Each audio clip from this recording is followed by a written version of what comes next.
This installation video will cover many 8-inch widespread 049 series models.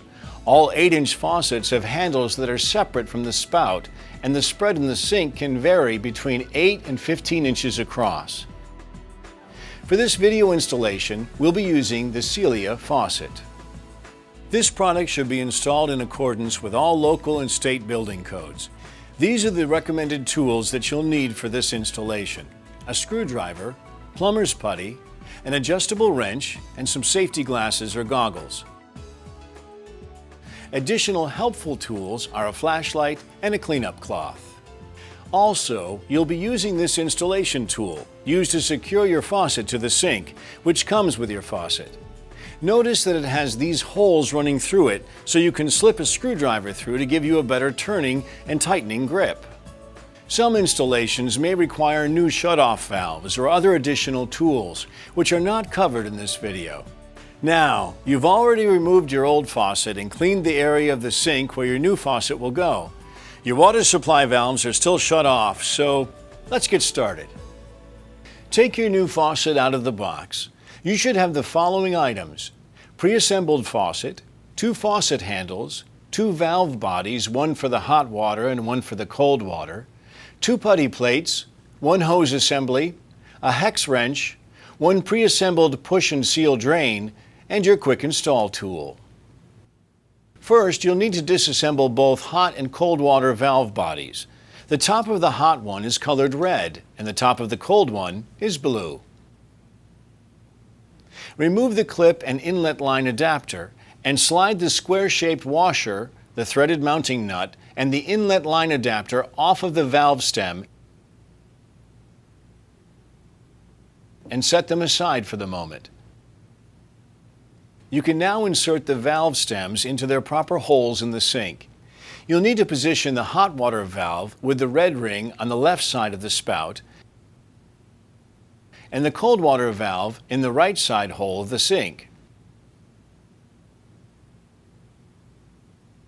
Temporarily place the faucet handles onto the stems to align the levers, but do not use the handles to tighten the valves. Now, you'll need an extra pair of hands for the next part. Have someone hold the flat notches on the valve body while you go under the sink to secure both valve stems to the sink. Using the parts that you previously removed from the valve bodies, place the square washer followed by the mounting nut over the stem and begin to tighten. Use your quick install tool to tighten each valve to the sink while your help continues to hold the valve body in place above the sink.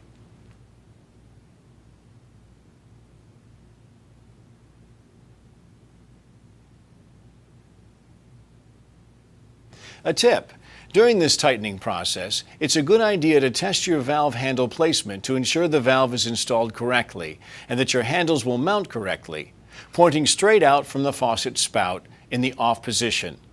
Once the water valves are secured tightly to the sink, you'll want to place and tighten the faucet handles onto the sink. You'll need to apply plumber's putty in the groove along the bottom outer edge of the bottom putty plate. Place the putty plate over the valve and onto the sink, and then place the handles on top of them. Be sure to have the faucet handles in their correct off position straight out from the faucet spout.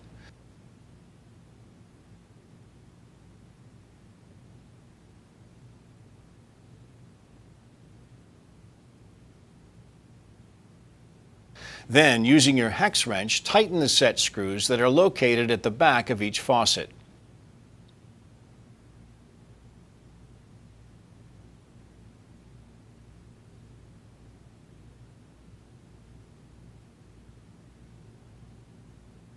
Before final tightening, check to see that both handles rotate correctly.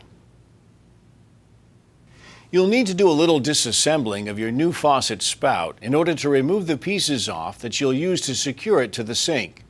First, remove the long mounting nut and the metal horseshoe washer. Be sure to check for any hard edges on the sides of the sink's mounting hole before inserting the hose.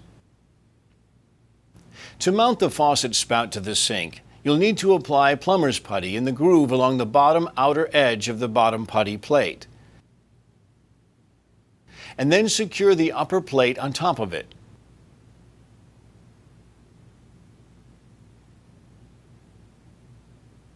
Then slide it up and onto the base of the spout.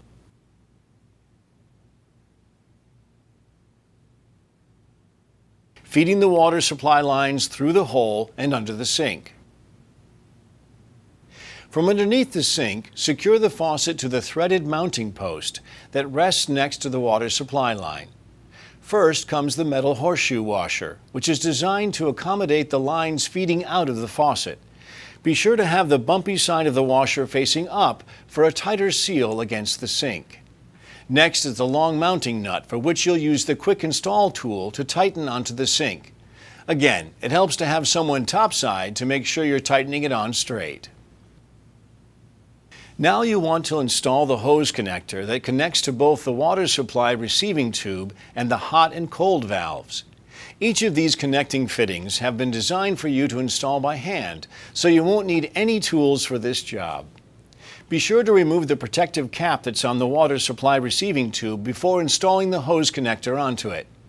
Push up onto the fitting and then check to see if the inner collet separates slightly by pulling back down on the center connector. If the faucet does not pull off the receiving tube, your connection is secure. Now, push up hard to ensure a secure connection between the hose connector and the valve body. It is important to keep the alignment straight and to be careful not to damage the O-rings on the faucet valves as you push up on the faucet fitting to make the connection. When installed correctly, you should be able to see the window on the valve body. Now you're ready to connect the existing water lines to both of the valve bodies. While holding the nut of the water supply line with an adjustable wrench, use the quick install tool to screw in the inlet line adapters for your hot and cold water supply lines. It's important to note that the hot water supply always connects to the left inlet and the cold water supply lines connect to the right inlet. Once you have the inlet line adapters attached to the water supply lines, connect each one to its correct side of the sink by using the connector clips that you insert through the windows on the valve stem.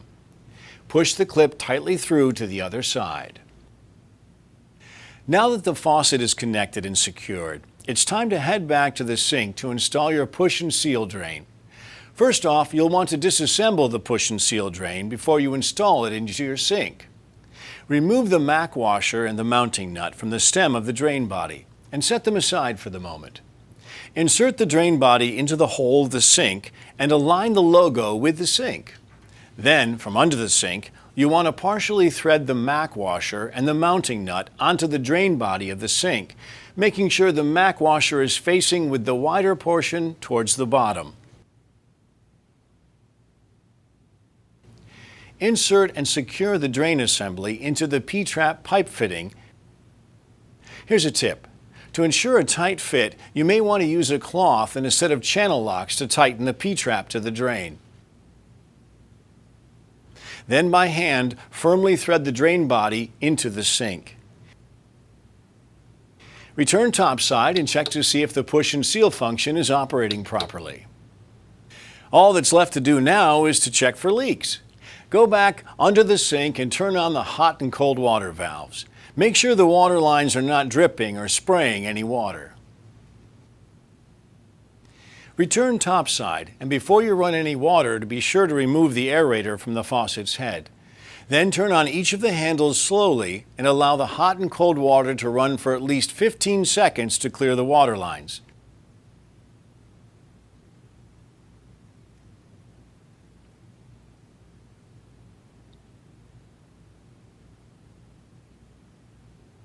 Then reinstall and tighten the aerator.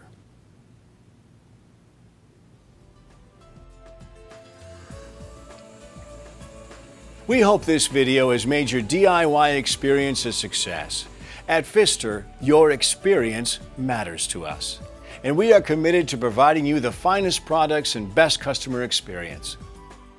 Pfister, it's the experience that matters.